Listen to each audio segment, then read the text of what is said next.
소리에 아기 잠깨나 그 순하신 예수 오시지 않네.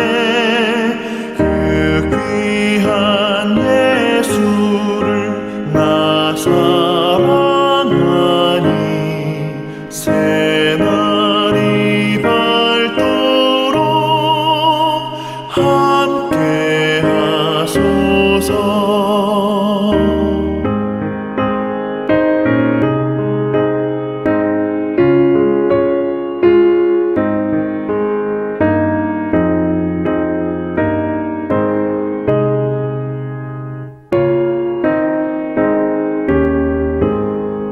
주 예수 내 곁에 가까이 계셔. 그 한없는 사랑을 베푸시고 온 세상 악이들 다 품어주사 주 품 안에 안겨 살게 하소서.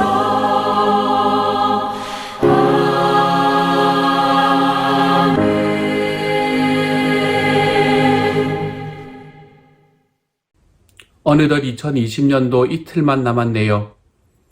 이번 한 해 동안에 하나님께서 우리 모든 이들 한 사람 한 사람에게 주신 은혜가 얼마나 큰지를 다시 한번 돌아볼 수 있는 시간이 되었으면 좋겠습니다.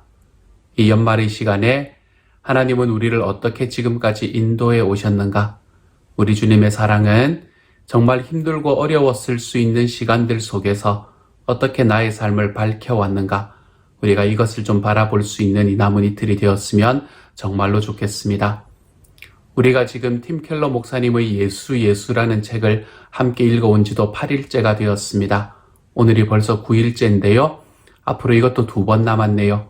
이 2번의 기간을 통해서 크리스마스가 우리에게 주는 의미를 좀 더 분명히 알고 내가 정말 크리스마스의 성탄을 이야기할 때에 또한 그 시간을 즐길 때에 우리들의 삶에 그 올바른 의미를 알고 즐길 수 있는 시간들로 우리들의 삶에 채워지기를 소망합니다. 오늘은 누가복음 2장 33절부터 35절의 말씀을 바탕으로 여러분과 함께 이야기를 나누려고 해요. 먼저 한번 읽어보겠습니다. 제가 읽을게요. 그의 부모가 그에 대한 말들을 놀랍게 여기더라. 시므온이 그들에게 축복하고 그의 어머니 마리아에게 말하여 이르되 보라, 이는 이스라엘 중 많은 사람을 패하거나 흥하게 하며 비방을 받는 표적이 되기 위하여 세움을 받았고 또 칼이 내 마음을 찌르듯 하리니 이는 여러 사람의 마음의 생각을 드러내려 함이니라 하더라. 아멘. 크리스마스다 라고 이야기하면 세상이나 교회나 할 것 없이 우리는 크리스마스를 축복하고 또한 그것을 기념할 때 전적으로 즐거움과 빛에 의존하는 것을 보게 됩니다. 그리스도의 강림이 이 땅의 평화를 의미한다는 내용, 그러한 내용 일색이지요. 물론 앞장에서 보았듯이 그것도 맞습니다. 우리가 주님께서 어떻게 임재하셨는가, 어떻게 평화를 주시는가라는 올바른 의미를 안다면 그것도 틀린 말이 절대로 아닙니다. 하지만 이것만 있는 것처럼 그렇게 우리가 생각하는 것도 문제가 됩니다. 그리스도의 강림이신 이 성탄절은 그렇게 간단하지만은 않습니다. 만약에 여러분의 몸에 종양이 있다고 생각을 해보십시다. 그러면 그 종양을 외과의사는 어떻게 치료할까요? 피가 나는 것을 무릅쓰고도 수술을 해야 하지 않겠습니까? 정신과 의사는 의기소침하신 분들을 어떻게 돕나요? 그분의 과거를 끄집어내어서 환자에게 고통스러운 기억과 비참한 감정을 직면하게 만듭니다. 이처럼 외과의사와 정신과의사가 일단 여러분의 상태를 악화시켜야만 비로소 호전이 가능한 경우가 많다는 것을 우리는 우리의 삶에서도 볼 수 있게 됩니다. 그렇기 때문인지는 모르겠지만 화평하게 하는 자라면 역사상 누구나 그랬듯이 예수님도 사람들을 화나게 하시고 대립과 충돌을 불러일으키실 때도 많습니다. 하지만 그분의 평화는 이러한 대립과 충돌을 뚫고 우리들에게 오는 때가 많습니다. 왜 하나님의 평화가 오는데 이처럼 대립과 충돌이 있을까요? 그 이유는 사람들은 빛보다 어두움을 더 좋아하고 빛 앞에 자기의 실체가 드러나는 것 때문에 빛을 미워하기 때문입니다.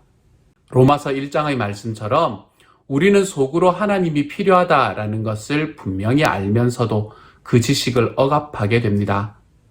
모든 인간의 마음 깊은 곳에는 자기를 정당화하려는 엔진이 있습니다.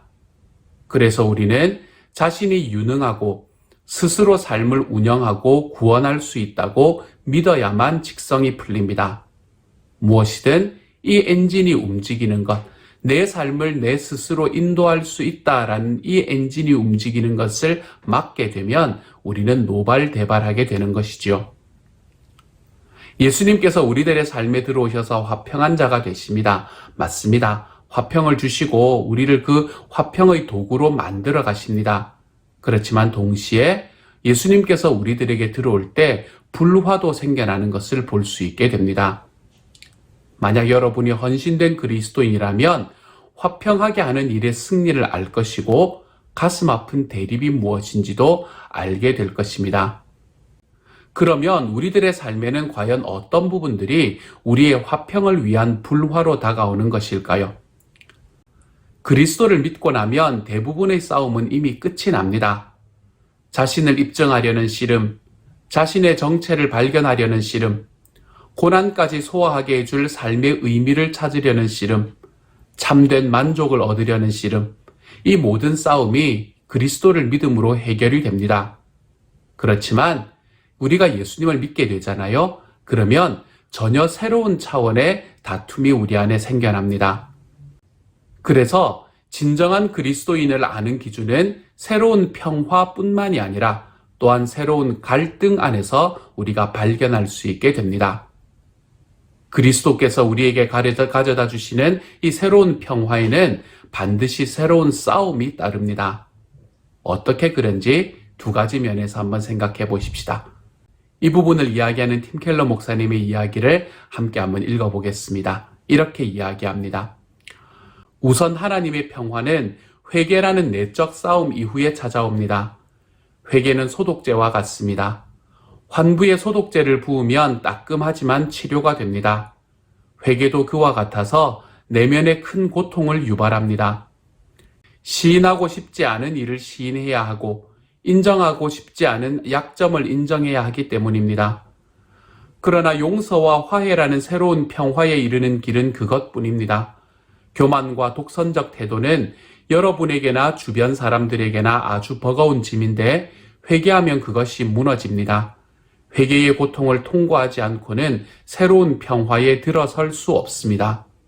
또한 하나님의 평화는 복종에 수반되는 내적 싸움 이후에 찾아옵니다. 로마서 6장에서 8장 사이에 바울은 그리스도인의 옛 자아와 새 자아 사이의 내적 전투를 언급합니다. 옛 자아는 계속 우리의 주인이 되려 하지만 새 자아는 하나님을 하나님 되시게 해드리는 평화를 압니다. 두 의지가 어긋나면 당연히 싸움이 벌어집니다. 그러나 하나님과 충돌할 때마다 복종하여 결국 나의 원대로 마옵시고 아버지의 원대로 하옵소서라고 고백하면 그분의 평화 속으로 더 깊이 들어갑니다. 내가 아는 한 그리스도인은 끔찍한 사고로 사지를 못 쓰게 되었습니다. 여러 해 동안 원망과 분노에 차 있던 그녀는 어느 날 하나님, 제가 하나님더러 우주를 어떻게 운영하라고 지시할 권한은 없습니다. 라고 기도했습니다. 이 돌파구에 이른 뒤부터 그녀는 광채를 발했습니다. 일단 이 싸움에 이기고 나면 아무것도 우리를 무너뜨릴 수 없습니다. 그녀는 그리스도를 신뢰하는 마음이 더욱 깊어졌습니다. 아무도 고난을 자청할 필요는 없습니다. 하지만 고난 중에서도 그분을 더욱 신뢰하는 사람에게는 가실 줄 모르는 기쁨, 강인한 성품, 달리는 얻을 수 없는 능력이 싹틉니다. 이런 싸움이야말로 흔들리지 않는 평화를 가져다 줄 수 있습니다. 예수님은 자신이 검을 주러 왔다고 말씀하셨고 시므온도 똑같이 말했습니다. 이 말의 의미를 알고 계십니까? 예수님 때문에 우리가 저기의 대상이 된다는 뜻입니다. 그리스도인의 삶에 고통스러운 싸움이 많다는 뜻입니다. 그래서 크리스마스는 그리스도인이 자기 연민에 빠지거나 근시안이 되어서는 안 된다고 가르칩니다. 이런 싸움의 궁극적 결과가 더 깊은 평화와 기쁨이기 때문입니다. 시므온의 말은 그리스도인들이 환난을 예상하고 각오해야 한다는 것입니다. 평화에 이르는 여정에는 치열한 전투가 있기 마련입니다. 예수님이 그러하시지 않았습니까? 그분은 고뇌의 십자가를 통해 평화를 이루셨습니다. 그러니 우리 앞에 싸움이 닥쳐와도 놀라실 필요가 없습니다. 어떻게 하면 굳센 결의로 시련과 역경의 검을 감당할 수 있을까요? 우리를 위해 굳센 결의로 최악의 검을 감당하신 예수님을 보면 됩니다. 창세기 3장에 보면 하나님은 인류를 생명나무가 있는 그분의 존전에서 쫓아내셨고 또한 불칼을 두어 영생으로 되돌아가는 길을 지키게 하셨습니다. 이는 표현만 다를 뿐 죄의 삭은 사망이요 라는 말과 똑같습니다. 구약 전체에서 증언하는 내용이지요. 그래서 성막이나 성전에서 죄가 속해질 때마다 동물이 대신 칼에 죽임을 당해야 했던 것입니다. 그렇다면 예수님이 지신 십자가는 무엇입니까? 우리를 대신하신 죄값입니다. 그분도 검에 맞아 희생되셨습니다. 그가 살아있는 자들의 땅에서 끊어짐은 마땅히 형벌받을 내 백성의 허물 때문이라고 이사야서 53장 8절은 말합니다. 자기 연민에 빠지거나 비겁해지지 마십시다. 예수님을 벤 검은 그분이 우리에게 감당하게 하시는 그 어떤 일보다도 무한히 컸습니다. 그렇게 그분은 우리를 위해 싸우셨습니다. 게다가 최후의 순간 검이 그분을 내리칠 때 그분은 철저히 혼자셨고 아버지께마저 버림받으셨습니다. 그러나 우리는 역경을 지날 때 결코 혼자가 아닙니다. 그분이 늘 우리 곁에 동행하십니다. 내 너와 함께하여 환난 중에 복주고 내 깊은 근심마저 거룩하게 하리라. 시므온이 마리아에게 칼이 내 마음을 찌르듯 하리니 라고 했을 때 마리아가 제 마음을 칼에 찔리고 싶지 않습니다 라고 말했다면 어떻게 되었을까요? 예수님께서 내 마음을 칼에 찔리고 싶지 않습니다. 그런 식으로는 평화를 이루고 싶지 않습니다 라고 말씀하셨다면 지금 우리는 어디에 있을까요? 나는 어디에 있을까요? 그러니 우리도 뒤로 물러서지 마십시다. 그분의 뒤를 따라 평화에 이르십시다. 어떻습니까, 여러분? 우리들의 삶에는 평화를 이루기 위해서 찔림을 받아야 하는 공간들이 있습니다. 그 찔림을 받아야 하는 것이 내가 이전에 살아가던 삶의 습관으로 인해서 찔림을 받을 수 있고, 예전에는 내가 죄라고 인정하지 못했었지만 이제는 그것이 죄라고 인정되기 때문에 내 마음을 찌르는 부분도 있습니다. 내가 이 땅에서 이제는 예전과는 다른, 세상이 말하는 것과는 다른 길을, 그런 다른 가치를 따라 살아가기 때문에 나와 함께 있는 이 세상이 나를 찌르며 나올 때도 있습니다. 이처럼 우리는 예수님께서 우리에게 주신 평화를 이 땅에 전하기 위해서 우리들의 삶에 찔림을 받아야 할 때가 있다는 것을 기억하십시다.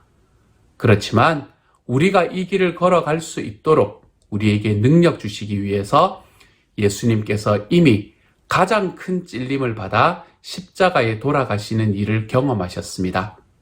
그러므로 우리는 우리들의 삶에 먼저 찔리심으로 이 땅에 저와 여러분에게 우리 하나님의 평화를 전해주신 이 예수님을 기억하며 그 예수님의 태어나심을 기억하고 내 삶에 있는 찔림들이 이 땅의 평화를 전하기 위한 그 방향이라면 주님, 내가 찔리는 것이 하나도 아프지 않습니다. 하나님, 우리 주님 앞에 이렇게 고백하며 걸어가 볼 수 있는 주님의 사람이 되십시다.